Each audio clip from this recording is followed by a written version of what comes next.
Mais aujourd'hui, dans la synthèse un petit peu de ton expérience de vie et ce panel si riche, qu'est-ce que globalement tu as envie de transmettre à cette génération, dans cette ère cosmique, dans tout ce qui se passe un petit peu d'un point de vue vibratoire?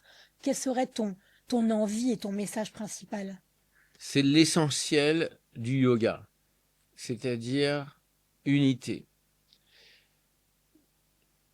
La diversité de nos personnalités, c'est la richesse de la vie, la richesse du monde.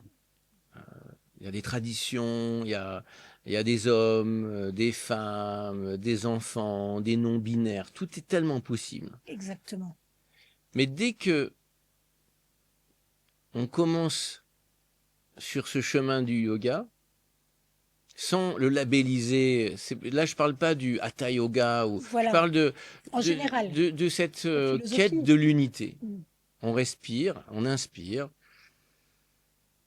on expire, et on utilise certains outils ou techniques qui peuvent nous ramener dans ce moment présent. Si on est dans ce moment présent, on est dans l'unité.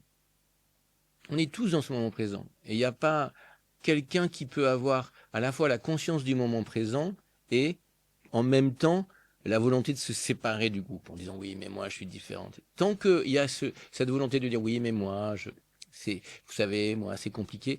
Là il y a pas le Scission. moment Mm. présent. On est sur un chemin et on sent qu'il y a un peu d'agitation. Vous savez parfois on traverse des tempêtes. Mm.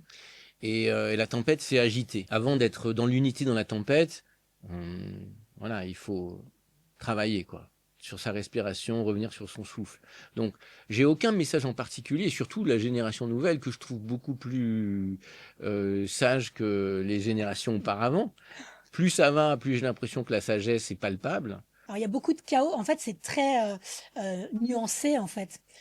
Les choses évoluent vite, mais je te rejoins sur le fait que quand on entend parfois des jeunes qui sont même parfois dans des situations précaires et difficiles, ils ont cette émergence-là de sagesse, comme tu dis, qui est palpable, alors que ce n'était pas forcément le cas, justement, il y a encore quelques dizaines d'années. Donc, finalement, c'est un message plutôt de paix, de confiance, de sérénité, et puis d'incarnation de notre propre espace, c'est-à-dire notre corps aussi au final.